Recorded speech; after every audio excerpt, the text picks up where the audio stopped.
On a humid August morning in 1847, something happened at Ryan's Mart in Charleston, South Carolina, that would become the most whispered about scandal in Carleton County for the next 60 years.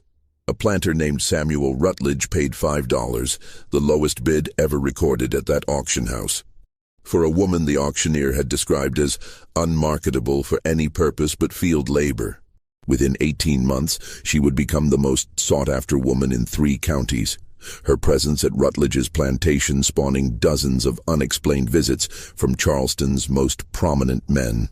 By 1850, 7 wealthy planters had made offers to purchase her, each bid mysteriously rejected. The strangest part? No one could agree on what she actually looked like. Some visitors described her as disfigured beyond recognition. Others claimed she was the most beautiful woman they'd ever seen. When Samuel Rutledge died under suspicious circumstances in 1851, the woman vanished the same night, and the truth behind what happened at Magnolia Bend Plantation was buried with such determination that even county records from that period mysteriously disappeared from 3 separate archives. What you're about to hear has been reconstructed from private journals, letters found in attic trunks, and testimony given in sealed court proceedings. Documents that were never meant to see daylight. Before we continue with the story of the woman known only as Number 39. If this story has already captured your attention, make sure you're subscribed so you never miss another dark mystery from America's hidden past. Hit that notification bell and leave a comment telling us what state or city you're listening from. We love hearing where our audience discovers these forgotten stories. Now, let's return to Charleston, South Carolina, in the summer of 1847 to understand how an auction that should have taken 30 seconds would change lives and destroy reputations for decades to come. The auction houses of Charleston had seen every kind of human transaction by the mid-1840s. Ryan's Mart, located between Chalmers and Queen Streets, processed hundreds of sales each month. Men, women, and children displayed in its high-walled courtyard before crowds of planters, factors, and speculators. The building itself was unremarkable. Whitewashed brick walls that held the summer heat, a raised platform where the auctioneer conducted business, and narrow rooms in the back where people waited in chains for their turn under the crowd's scrutiny. The smell of sweat, fear, and Charleston's sulphurous harbor air created an atmosphere that regular attendees learned to ignore, though visitors from the north often had to step outside. Carleton County, where Samuel Rutledge maintained his plantation, stretched inland from Charleston along the Edisto River, a landscape of rice fields, pine forests, and plantations with names that appeared on maps like territorial claims: Whitehall, Fenwick Hall, Middleton Place. By 1847, the county's economy revolved entirely around rice and cotton, crops that demanded enormous amounts of labor and made fortunes for those who could manage large operations efficiently. The wealthy families, Ravenels, Hugers, Priolos, Geddys, formed an interconnected web of marriages, business partnerships, and social obligations that governed everything from church pews to political appointments. Samuel Rutledge occupied an awkward position in this hierarchy. At 43 years old, he owned Magnolia Bend, a middling plantation of 800 acres with 42 enslaved workers and debts that mounted each year despite relatively good harvests. His wife, Catherine, had died in 1844 during a yellow fever outbreak, leaving him with 2 daughters, Louisa, 17, and Margaret, 14, whose marriage prospects required careful management. Samuel was known for his rigid frugality, a trait that had earned him respect but limited affection among his peers. He rarely attended Charleston's social events, preferring the company of account books and agricultural journals. His overseer, a thick-necked man named William Priolo, handled the daily operations with efficiency that bordered on cruelty, a quality Samuel neither encouraged nor discouraged. The summer of 1847 had been particularly oppressive, with temperatures rising past 90 degrees day after day, and the rice fields breeding mosquitoes in swarms that made evening walks impossible. Samuel's financial situation had deteriorated over the previous winter when a shipping delay had forced him to sell his cotton crop at depressed prices. He needed workers. 2 of his field hands had died of pneumonia in March, and the planting season had revealed his workforce was stretched too thin. But he could not afford the going rate for healthy young men, which regularly exceeded $1,000. He traveled to Charleston in August with a budget of $50, hoping to find older workers or those with minor disabilities who could still contribute to the plantation's operations. The auction on August 12th began at 10 in the morning. Samuel arrived early, standing in the shade of the mart's eastern wall while studying a handbill listing that day's offerings.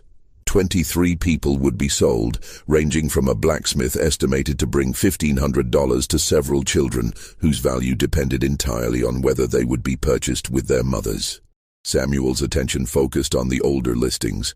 A man of 50 with a hernia, a woman of 45 described as reliable for housework despite limp. These were the slaves no one else wanted, the ones that might fit his budget. The auctioneer, Thomas Gadsden, was a professional who had been conducting sales for 15 years. He knew how to read a crowd, how to build excitement for valuable merchandise, and how to dispose quickly of the unfortunate ones who drew no interest. The morning proceeded predictably. The blacksmith sold for $1,400, a young woman with her infant for $900, 2 adolescent boys together for $1,600. Samuel watched without bidding, waiting for the prices to fall to his range. Shortly after noon, when the crowd had thinned to perhaps 30 men still seeking bargains, Gadsden called for number 39 to be brought forward. Samuel later wrote in his private journal that something in the auctioneer's voice had changed in that moment, a note of distaste that he normally concealed behind professional detachment. The woman who emerged from the back rooms moved slowly, her head covered by a burlap sack that extended past her shoulders. 2 attendants guided her up the platform steps, and she stood absolutely still, making no sound. "This one requires special consideration," Gadsden announced, his usual theatrical warmth replaced by clipped efficiency. "She is 24 years of age, strong constitution, no known illnesses. Previous owner acquired her in an estate settlement and requests we make clear she has been kept isolated due to appearance. She is capable of field labor or any work requiring no public interaction. Starting bid is $10. The crowd's attention sharpened. Estate settlements usually meant older slaves or those with documented problems, but isolation due to appearance suggested something unusual. Several men moved closer to the platform. One called out, asking to see the woman's face.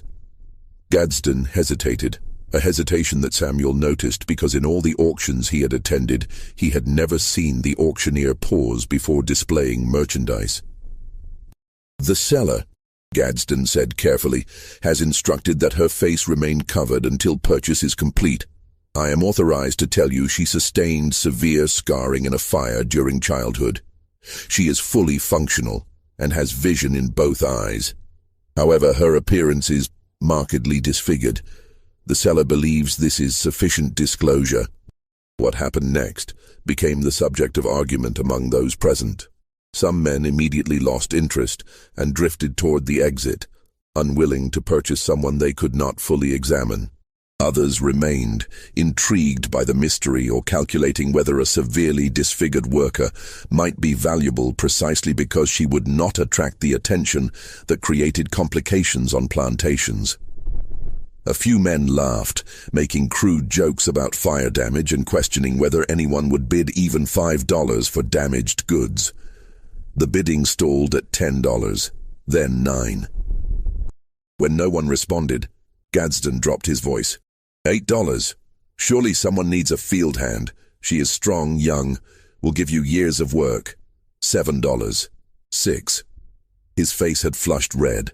Whether from heat or embarrassment, Samuel could not tell. $5. Do I have $5? Samuel's hand went up. He told himself later it was practicality. $5 for a young, strong worker was an extraordinary value regardless of appearance. Field labor did not require beauty. His overseer could keep her away from the main house if necessary, away from his daughters. It was simply good business. But in his journal entry from that night, written by candlelight after he had returned to Magnolia Bend with his new purchase, he recorded something different. I bid because the silence felt wrong, because 30 men stood watching a human being offered for $5 and no one moved, because Gadsden looked as though he wanted to vomit, because I thought of Catherine and how she would have looked at me if I had stood there and done nothing.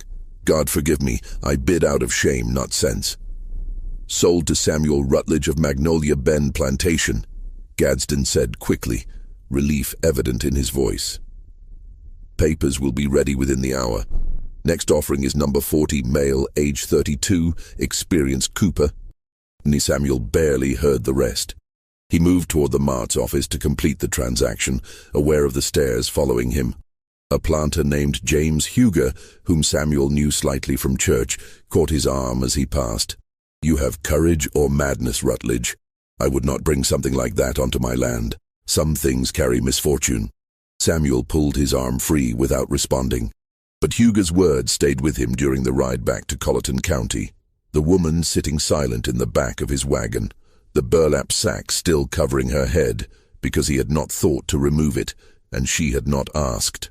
The August heat pressed down on them as the wagon rolled along the rutted road following the Edisto River.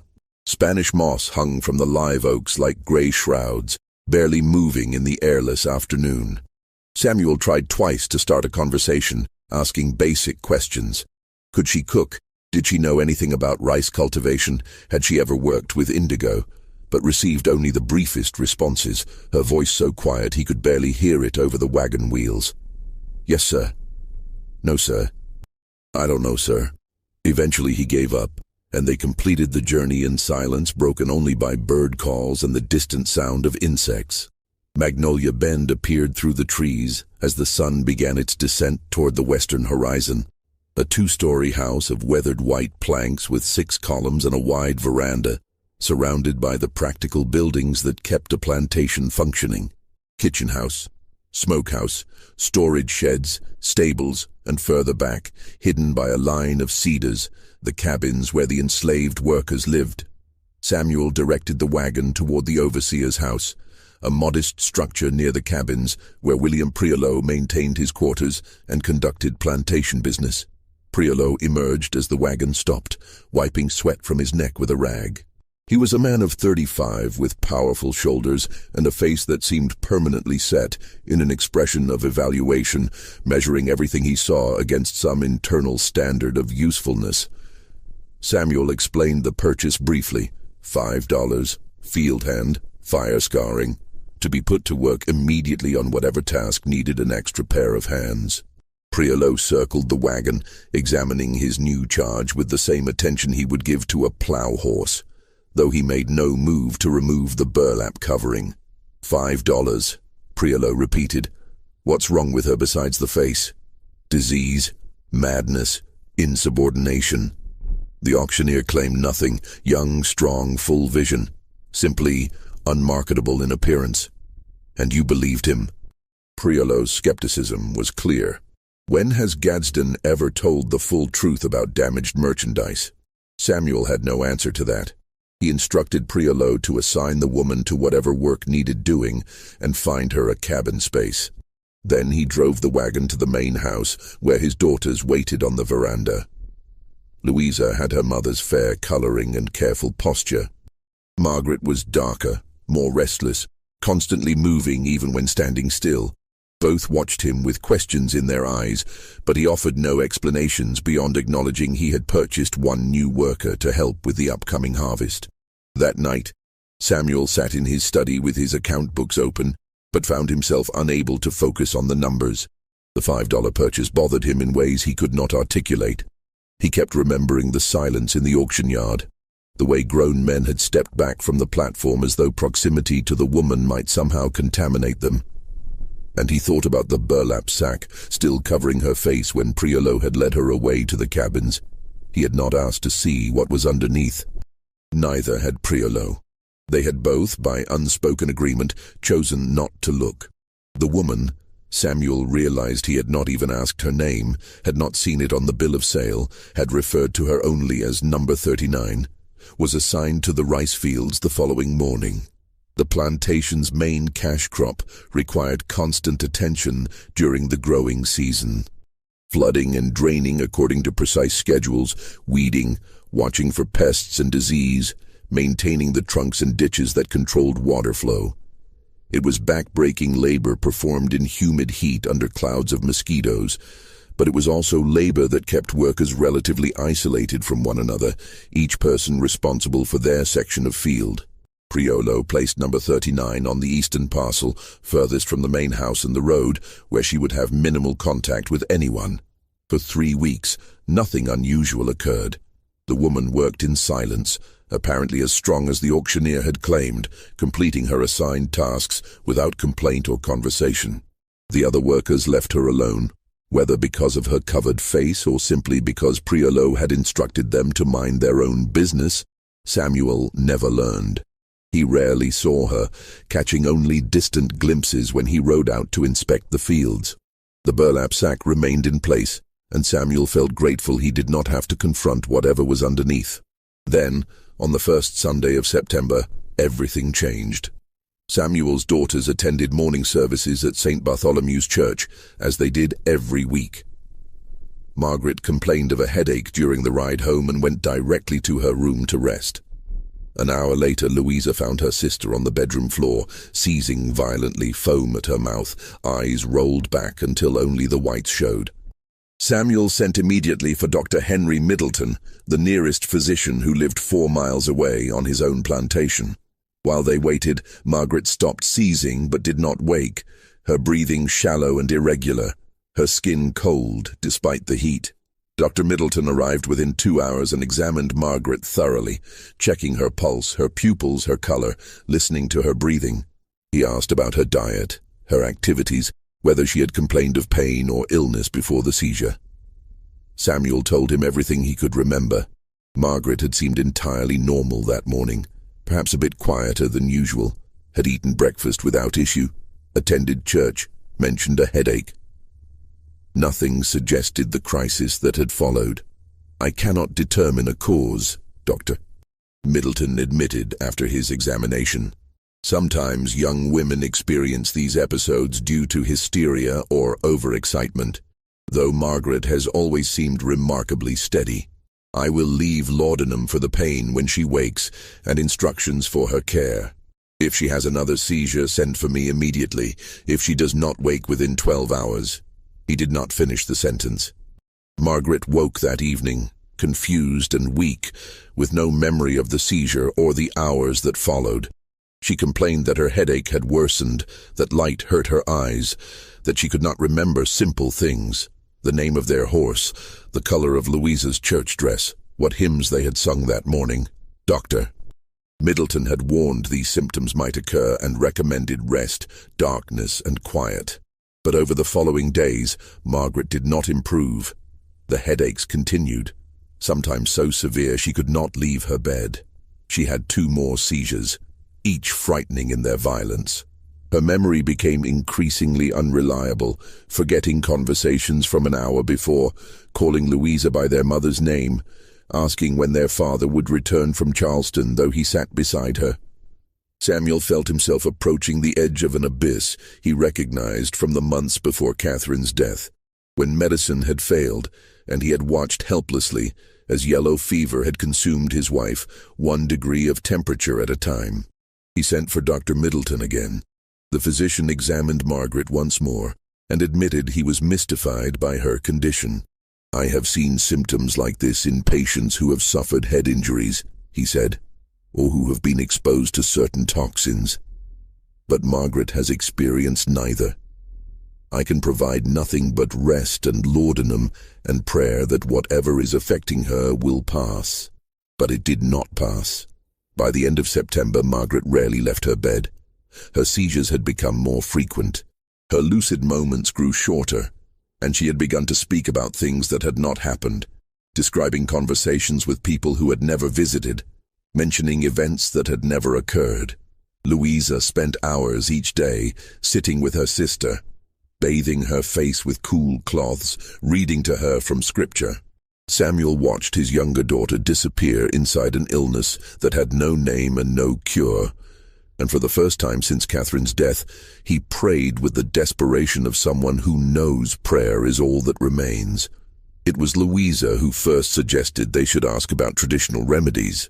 Some of the enslaved workers, she reminded her father, had knowledge passed down through generations about herbs and treatments that white physicians did not learn. Her mother had consulted with an elderly woman named Rose, now deceased, who had treated various ailments with teas and poultices that had seemed to help when regular medicine failed. Perhaps someone else on the plantation had similar knowledge. Perhaps it was worth trying anything, since Dr. Middleton had essentially admitted his methods were useless. Samuel resisted initially. He was a man who believed in science and education, who subscribed to agricultural journals and medical bulletins, who thought superstition was something to be overcome with knowledge. But watching Margaret's decline was eroding his certainties. After Louisa raised the subject a third time, he told Priolo to inquire whether anyone among the workers claimed knowledge of healing practices.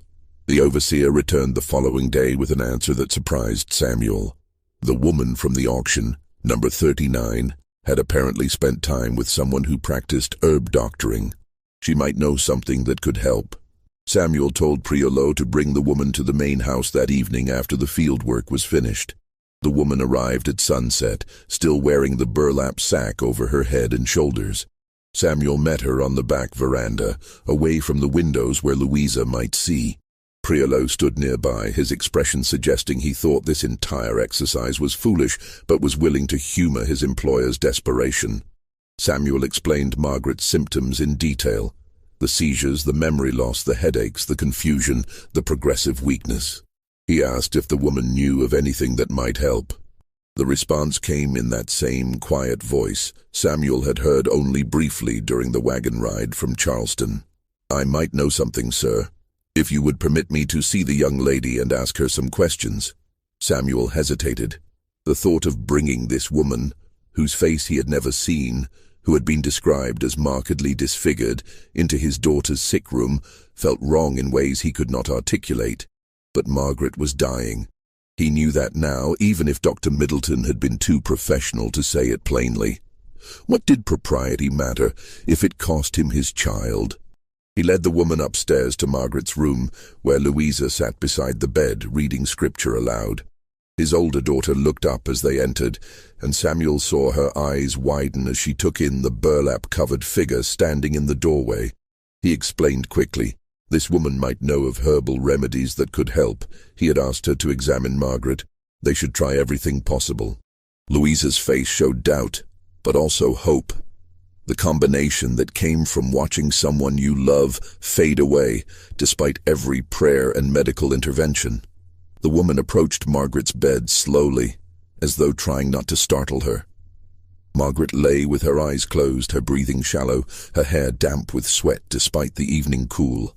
The woman knelt beside the bed and gently touched Margaret's forehead, her hand dark against the girl's pale skin. Then she spoke, her voice still quiet, but with a note of concern that seemed genuine.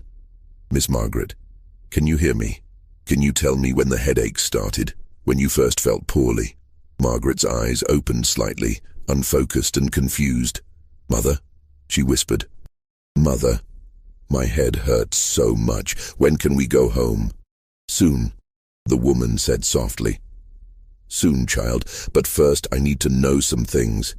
Can you remember what you ate before the headaches began? Or if you touched anything that made your skin feel strange, or if you smelled something unusual?"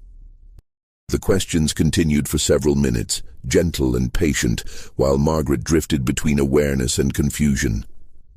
Samuel watched, struck by the tone of the woman's voice.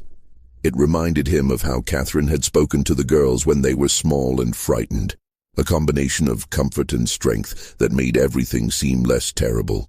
He realized he had been expecting someone damaged, broken, perhaps slow-witted or strange. Instead, the woman's manner suggested education and experience, a calm competence that seemed at odds with her $5 price and the burlap sack covering her face. Finally, the woman stood and asked to speak with Samuel privately. They returned to the veranda, where the last light was fading from the western sky. Priolo had disappeared, probably back to his own house for supper. Samuel waited for the woman to speak, noticing for the first time that her hands were not scarred. The skin was smooth, unblemished, her fingers long and well-shaped. If the fire had damaged her face so severely, why had her hands escaped unharmed? "Sir," the woman began, her voice still quiet but firmer now, "I need to ask you something, and I need you to be truthful with me, because your daughter's life may depend on it. Has anyone given Miss Margaret anything special to eat or drink recently? Any gifts of food or medicine from someone outside your household?" Samuel thought back over the previous weeks. "No. Everything she has eaten has come from our kitchen, prepared by our cook who has been with us for years. Dr. Middleton left laudanum, but that's a standard treatment. Why do you ask? You?" The woman was silent for a moment, and Samuel had the strange impression she was deciding how much to tell him. When she spoke, her words were careful. "The symptoms Miss Margaret is experiencing, the seizures, the memory loss, the confusion, the progressive weakness, they are consistent with certain kinds of poisoning. Not food poisoning, but slow poisoning with something that builds up in the body over time. There are plants that can cause these effects, and there are people who know how to use those plants." The words hung in the air between them. Poisoning. Someone deliberately harming his daughter. The idea seemed impossible. Margaret was 14 years old, gentle and kind, beloved by everyone who knew her. Who would want to poison a child? And yet, as Samuel thought about it, he realized the woman's explanation made more sense than anything Dr. Middleton had suggested. Margaret's illness had appeared suddenly but progressed steadily, without the ups and downs of a natural disease. And she had been fine until that Sunday, the first Sunday of September, when something had changed. "If you are right," Samuel said slowly, "then someone in my household is trying to kill my daughter. That is what you are suggesting." "I am suggesting it is possible, sir. I cannot be certain without knowing more. But I have seen symptoms like this before, and they were caused by a plant called white snake root. It grows wild in shaded areas, and if someone knows how to prepare it, small amounts taken over time can cause exactly what Miss Margaret is experiencing. Eventually, it would kill her, and most physicians would never suspect poison because the symptoms mimic other illnesses." Samuel felt cold despite the warm evening. "Can you help her? If she has been poisoned, can you save her?" "If we stop the poisoning immediately, yes, she should recover. The body can eliminate the toxins if no more are introduced. But, sir, you need to find who is doing this and stop them, because if my suspicion is correct, they will try again." Samuel asked the obvious question. "How do you know these things, about poisons and plants and symptoms?" The woman's posture changed slightly, a tensing that suggested old pain. "I was taught by someone who knew about healing and harm both, sir. Someone who understood that the plants that cure can also kill, depending on the dose and the intention. I do not practice poisoning, but I know how to recognize it when I see it." They spoke for another 10 minutes, the woman explaining what should be done. All of Margaret's food should be prepared by someone Samuel trusted absolutely and served to her directly, with no opportunity for anyone else to add anything to it. The laudanum should be set aside and not used. Fresh water should be given to her frequently to help flush the toxins from her body. And someone should watch her room at all times, allowing no visitors except family. If these precautions were followed, Margaret should begin to improve within a few days. If she did not, then the woman's theory was wrong, and something else was causing the illness. Samuel made arrangements that night.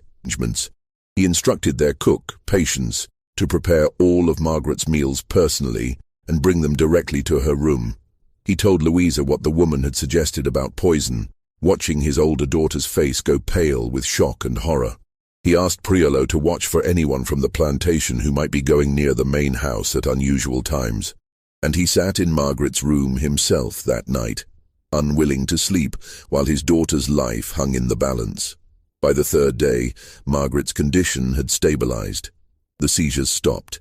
The headaches began to lessen. Her memory remained confused, but she seemed more alert, more present. Dr. Middleton called back to examine her, expressed surprise at the improvement, and attributed it to rest and prayer. Samuel did not mention poisoning or the woman from the auction. He simply nodded and thanked the doctor for his care. By the end of the week, Margaret was sitting up in bed and asking for books. By the second week, she was walking around her room, weak but clearly recovering. The change was remarkable, miraculous even, and Samuel knew with absolute certainty that the woman had been right. Someone had been poisoning his daughter, someone in his household or with access to it, someone who had stopped only because the opportunity had been removed. He called Priolo to his study and explained the situation. The overseer's face darkened as he listened. "You're saying someone tried to murder Miss Margaret, and you want me to find out who? I am saying we need to discover the truth. Start by questioning everyone who has been in the main house over the past 2 months. Kitchen staff, house servants, anyone who delivers supplies. I want to know if anyone has been behaving strangely, asking unusual questions, showing interest in Margaret's activities." The investigation took 3 days. Priolo questioned everyone methodically, and Samuel watched for inconsistencies in their accounts. What emerged was a pattern that chilled him to his core. Several people mentioned that Louisa had been preparing special teas for her sister, herbal mixtures she claimed would help with Margaret's headaches and anxiety. The housekeeper, a woman named Ruth, who had worked for the family since before the girls were born, remembered Louisa asking about certain plants that grew wild in the woods near the plantation, plants with white flowers and a distinctive smell. Plants that Ruth now realized matched the description of white snakeroot the woman from the auction had mentioned. Louisa, his own daughter. The idea was incomprehensible, monstrous. But as Samuel forced himself to think about it with the cold logic he applied to business matters, certain things began to make a terrible sense. Louisa was 17, of an age when she should have been married, but their financial situation had limited her prospects. The better families had daughters of their own they wanted to position advantageously, and the families on their level could not offer Louisa the life she had grown up expecting. Margaret, younger and more vivacious, was already attracting attention from potential suitors, despite her age. If Margaret married well, it might actually hurt Louisa's chances. Plantation families often struggled to provide generous dowries for one daughter, much less 2. But surely Louisa would not kill her own sister out of jealousy or mercenary calculation. Surely there was another explanation. Samuel confronted his daughter that evening in the parlor, after Margaret had gone to bed. He asked her directly about the teas she had been preparing. Louisa's face went white, then red, and she began to cry. But they were not tears of remorse. They were tears of anger and frustration. "You believe that creature over your own daughter?" she demanded. "That woman you brought into our home, who hides her face like a monster. She has poisoned your mind against me. Answer the question, Louisa. What was in the teas you gave to Margaret?" "Herbs for headaches, chamomile and mint and feverfew, things Mother used to use. I was trying to help her because that useless Dr. Middleton does nothing but take your money and leave laudanum." "Ruth says you asked about plants with white flowers, white snake root. Why would you ask about that?" Louisa's face showed genuine confusion. "I never asked about white snakeroot. I don't even know what that is. I asked Ruth about white verveine, which Mother always said was good for nerves." Ruth must have misunderstood. They argued for another hour, neither convincing the other. Samuel wanted desperately to believe his daughter, but the evidence pointed too clearly in one direction. Louisa had had opportunity and potentially motive. She had been preparing drinks for Margaret. She had asked about plants that matched the description of the poison, and Margaret had become ill after consuming those preparations. The logic was inescapable, even if the emotional reality was impossible to accept. The household descended into a cold war after that conversation. Louisa stopped speaking to her father except when absolutely necessary. She stopped preparing anything for Margaret, stopped sitting with her sister, essentially retreated into wounded silence. Samuel found himself trapped between his daughters, unable to fully trust either his suspicions or his daughter's denials. The woman from the auction, who had saved Margaret's life with her knowledge, remained in the fields working in silence, never asking about the outcome of her diagnosis. 3 weeks after Margaret's recovery began, something happened that would later seem like the first clear warning of stranger events to come. Samuel received an unexpected visitor, James Huger, the planter who had warned him about misfortune at the Charleston auction. Huger arrived in the afternoon, alone, claiming to be passing by on his way to a business meeting in Walterboro. But Magnolia Bend was not on the road to Walterboro, and Huger's manner suggested his visit had a different purpose. They sat on the front veranda drinking tea that Patience had prepared and spoke of trivial matters for 15 minutes before Huger finally approached his real reason for coming. "Rutledge," he said, his voice careful, "I have been hearing things, rumors, probably nothing but idle gossip, but they concern you and your household, so I thought I should mention them." "What kind of rumors?" "About the woman you purchased at Ryan's Mart, the $5 woman. People are saying—" Huger paused, seeming embarrassed. "They are saying she has unusual abilities, that she cured your daughter of an illness that had defeated Dr. Middleton, that she knew things she should not have been able to know." Samuel felt his jaw tighten. "My daughter's recovery is due to proper care and God's mercy. Nothing more." Of course, but Rutledge, you must understand how these stories spread, how they get embellished. There are people saying the woman is a conjure woman, that she practices African magic, that she can see things hidden from normal eyes. And once those kinds of rumors start, they attract attention. Dangerous attention. What kind of attention?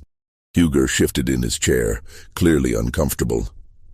There are men, planters, merchants, even some professional men, who seek out people with certain skills that regular medicine or regular channels cannot provide. They pay very well for those skills, and they will come asking about your $5 woman if they have not already. Samuel studied Huger's face, trying to determine what was being said beneath the surface of the words. "Are you one of these men, Huger? Is that why you came here? A flash of something, offense, perhaps, or recognition?" Crossed Huger's features.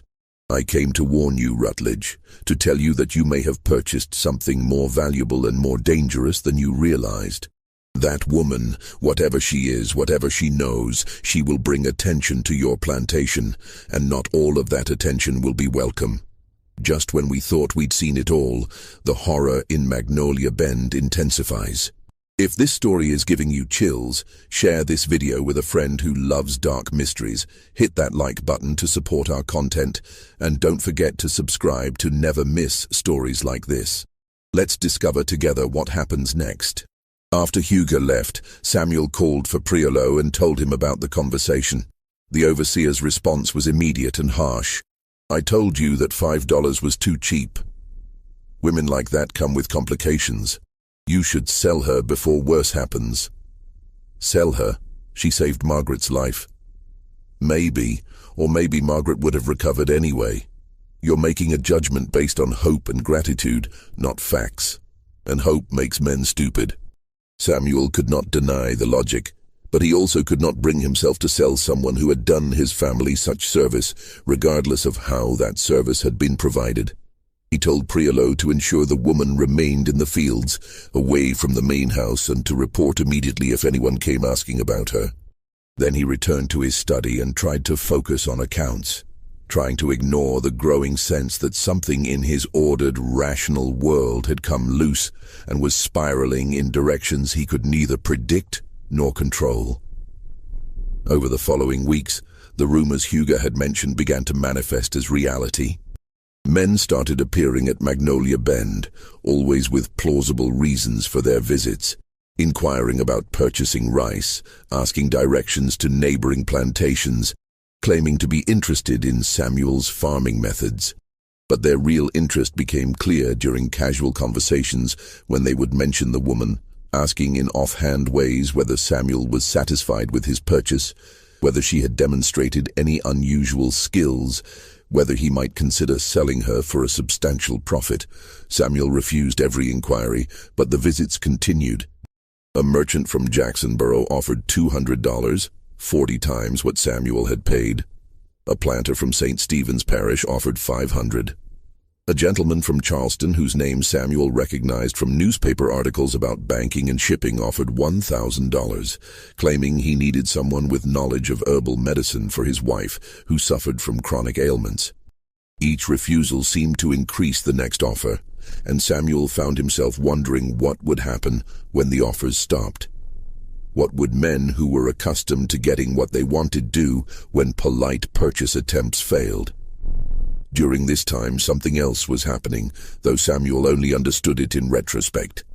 The woman from the auction, who still had no name, who still wore the burlap covering, who still worked in the fields, had begun to change the plantation in subtle ways.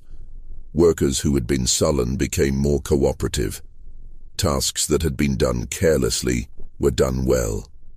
The overseer reported fewer problems, fewer conflicts, fewer reasons to use punishment. It was as though some tension that had always existed at Magnolia Bend had eased, and people were working together instead of merely existing in proximity. Priolo attributed the change to coincidence, or possibly to stricter supervision. Samuel wanted to believe the same thing, but he could not ignore that the shift had coincided with the woman's arrival, and he found himself thinking about what Hugo had said about unusual abilities. What if the woman's knowledge extended beyond herbs and poisons? What if she understood things about people, about groups, about how to create harmony or discord? What if that knowledge was why she had been isolated before the auction, not because of physical disfigurement, but because of something far more unsettling? The questions kept Samuel awake at night. He began drinking more than usual, bourbon after dinner that turned into bourbon before dinner, trying to quiet the unease that had taken root in his mind. His relationship with Louisa remained cold. She had never forgiven his suspicions, even though he had never formally accused her of poisoning Margaret. His younger daughter had recovered fully, but seemed changed by her illness, more quiet, more watchful, less trusting. The household that had once felt like home now felt like a place where everyone was performing roles they no longer believed in, waiting for something to break. The breaking point came on a Tuesday evening in early November. Samuel was in his study when he heard Louisa scream. He ran toward the sound, his heart hammering, expecting to find Margaret having another seizure or worse. Instead, he found Louisa in the upstairs hallway, staring into her bedroom with an expression of pure horror. He pushed past her and stopped in the doorway, trying to understand what he was seeing. The woman from the auction stood beside Louisa's bed. The burlap sack lay on the floor, and for the first time since the day at Ryan's Mart, her face was visible. Samuel's mind could not reconcile what his eyes reported. The woman was not disfigured. She was not scarred.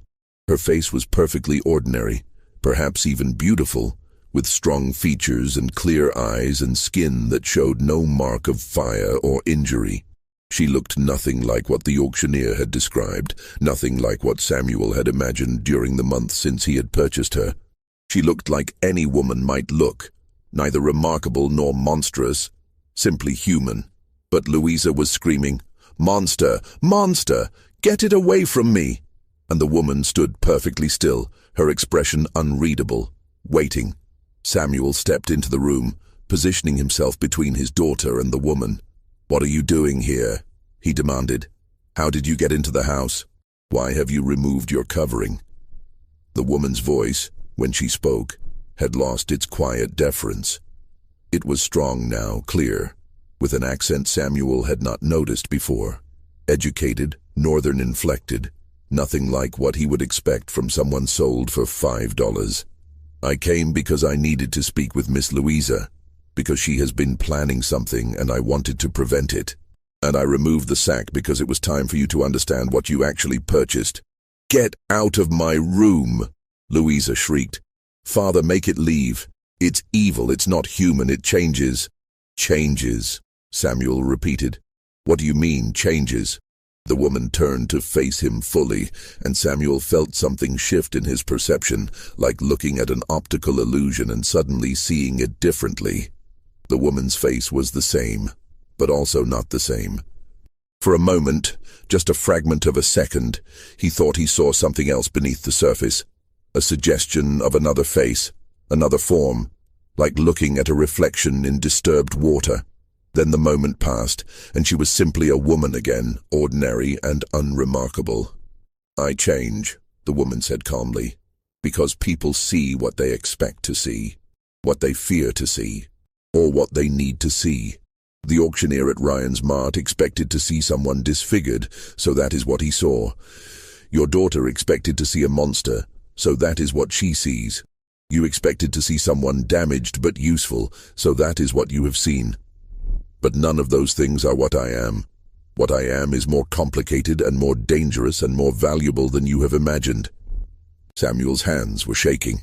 His rational mind rejected what the woman was suggesting, that she could somehow control perception, that she could make people see different things, that reality itself might be malleable in her presence. But his eyes had seen that moment of shift, and his gut told him he was facing something he did not understand and could not control. What do you want? He asked, his voice steadier than he felt. I want to make a bargain with you, Mr. Rutledge. I saved your daughter's life. I have improved your plantation's productivity. I have harmed no one and worked honestly in your fields. In return, I ask for 3 things. My freedom, legal documentation of that freedom, and $50 for travel expenses. Give me those things and I will leave tonight. Refuse, and the men who have been coming to visit you will continue to come, and their offers will turn to threats, and eventually they will take what they want by force or trickery. You cannot protect me from them, but you can choose to release me before their patience ends. Behind Samuel, Louisa had stopped screaming and was crying instead, harsh sobs that shook her entire body. Margaret appeared in the hallway, drawn by the noise, her face pale and frightened. Priolo came up the stairs carrying the rifle he kept in his house, and the woman stood in the center of the room, perfectly calm, waiting for Samuel's decision. Samuel made his choice in that moment, though he would spend years questioning whether it was the right one. He told Priolo to lower the rifle. He told his daughters to go downstairs and wait in the parlor, and he asked the woman to follow him to his study so they could speak privately. In the study, with the door closed and a single lamp burning on the desk, Samuel poured himself bourbon and drank it in one swallow before speaking. Tell me the truth, all of it. Who you are, what you are, why you were sold for $5. I will not make a bargain with you until I understand what I am bargaining with. The woman sat in the chair across from his desk, her posture relaxed but alert. My name is Ada. I was born in Pennsylvania to a free family. My mother was a seamstress, my father a carpenter. I learned to read and write, studied herbs and healing from my grandmother, and lived an ordinary life until I was 17. That was when I discovered I had an ability that most people do not have and cannot understand.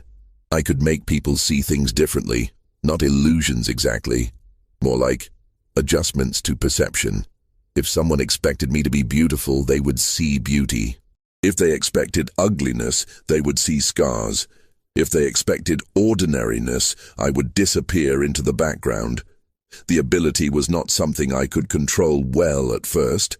It simply happened, responding to the strongest emotions around me. That is impossible, Samuel said, but his voice lacked conviction. Many things are impossible until you see them happen, Ada replied. I learned to control my ability over time, learned to choose what people saw, learned to protect myself with it.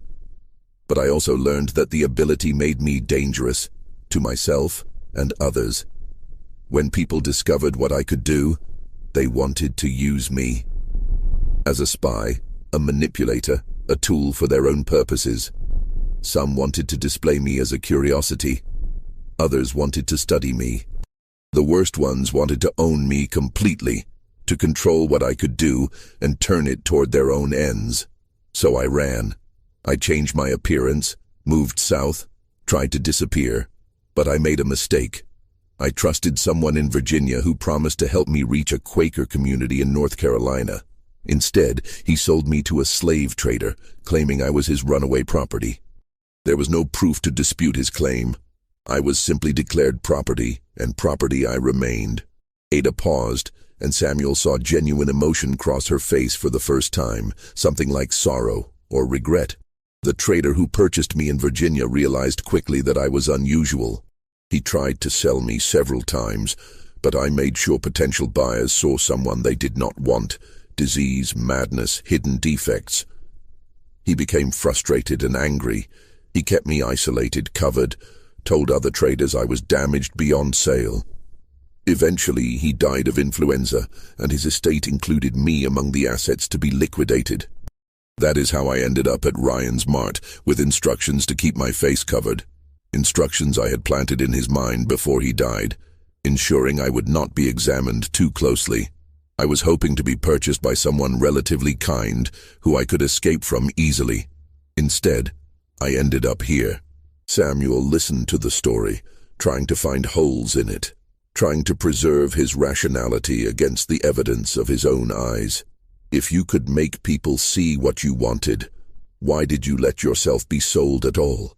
Why not make them see a white woman, someone they could not legally enslave? Because that level of deception requires enormous concentration and cannot be maintained for long. I can adjust perception, Mr. Rutledge, but I cannot entirely rewrite reality. Someone paying close attention would see inconsistencies, discrepancies. And if I had tried to claim I was white and free, there would have been investigations, questions, demands for documentation I could not provide. It was safer to remain property and hope for an opportunity to escape. What I did not anticipate was your daughter's poisoning, or that my intervention would draw the kind of attention that has now made escape nearly impossible. Why did you help Margaret? Ada smiled slightly. Because she reminded me of my younger sister, who I will probably never see again. Because I could not watch a child die when I had the knowledge to save her. Because despite everything that has happened to me, I still believe some actions are right regardless of consequence. Choose your reason, Mr. Rutledge. They are all true. They sat in silence for several minutes, Samuel refilling his glass and drinking more slowly this time. Finally he spoke. If I free you, what happens to the men who have been coming here? Will they leave me alone? Eventually, yes. Without me here, their interest in your plantation ends. They may be angry initially, but that anger will be directed at me, not you. You can claim I ran away, that you searched, but could not find me. They will believe you, or at least they will accept the loss and move on. Men like that are accustomed to occasional defeats. They consider them the cost of doing business. And my daughters, Louisa especially, she seems terrified of you. What did she see when she looked at your face? Ada's expression became carefully neutral. I cannot control what people see when they look at me, Mr. Rutledge. I can only influence it. Miss Louisa saw what she fears most, her own face, reflected back at her, with all the ugliness of her actions visible. She saw herself as a poisoner, a sister who tried to murder for advantage. Whether that reflection was accurate or merely her own guilt made visible, I do not know. But what she saw was something within her, not something I created. Samuel felt his stomach twist. So you believe Louisa poisoned Margaret? I believe your older daughter was desperate and made a terrible choice. I believe she regrets it now. I believe she will carry that guilt forever. But I also believe that if you keep me here, if you do not release me, your household will tear itself apart because I force people to see truths they do not want to see. I am a mirror, Mr. Rutledge. I reflect what is already there. Some people cannot bear their own reflections. Samuel granted Ada her freedom that night. He wrote the manumission papers himself, documenting that the woman known as Number 39, also called Ada, was hereby released from bondage as compensation for services rendered to his family. He gave her $75, more than she had requested, and told her she could take one of the plantation's older horses for transportation. He did not tell his daughters what he was doing until after Ada had left, riding north toward Charleston with a pack of supplies and the legal papers that proved her freedom. Louisa's reaction was explosive. She accused her father of choosing a stranger over his own flesh and blood, of believing lies and malicious insinuations, of betraying his family for a creature that was not even fully human.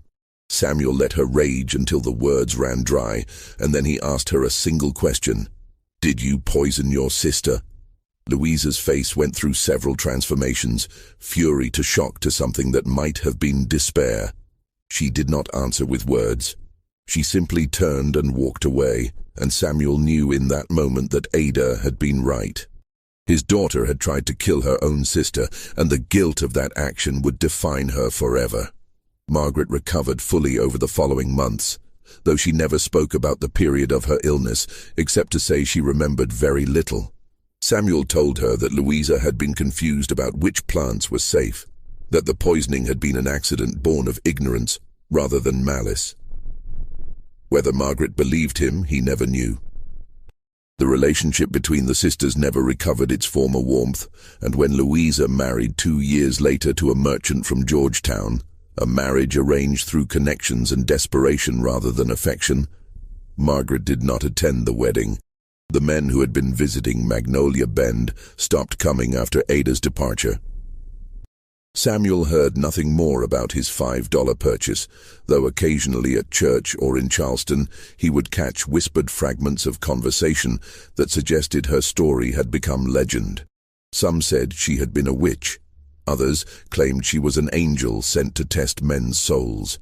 A few swore she had been entirely ordinary, and that all the strange stories were nonsense invented by superstitious people.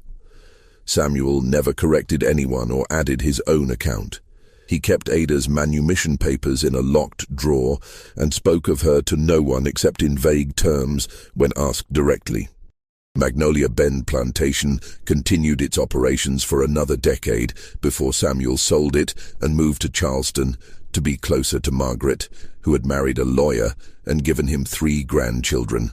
Louisa lived in Georgetown until 1863, when Union forces occupied the town and her merchant husband fled inland. She returned briefly to Charleston during the war's final year and stayed with Samuel for 3 months, during which time she and Margaret maintained a cold politeness that broke Samuel's heart. Louisa died in 1867 of complications from influenza, and Samuel paid for her burial in the family plot at St. Bartholomew's, next to Catherine. The records of what happened at Magnolia Bend in 1847-1848 were scattered across various locations. Court documents in one archive, plantation records in another, private correspondence in family trunks that would not be opened for generations. The story of the $5 woman became fragmented, distorted, transformed by retelling until the truth was buried under layers of myth and speculation. Some descendants of the families involved claim no such person ever existed. Others insist the entire incident was fabricated by abolitionists trying to discredit the plantation system. Official records are curiously incomplete, with pages missing from auction logs and county files. But in 1902, a journalist researching unusual property cases in South Carolina found Samuel Rutledge's manumission papers for Ada in a collection of documents donated to the Charleston Library Society. The papers included Ada's full name, Ada Marie Freeman, and noted her birthplace as Pittsburgh, Pennsylvania. The journalist attempted to trace Ada's movements after 1848, but found nothing definitive. A woman matching her description appeared in Underground Railroad documents from 1849, helping escaped slaves reach freedom in the North. Another possible sighting placed her in Philadelphia in 1852, working as a nurse during a cholera outbreak.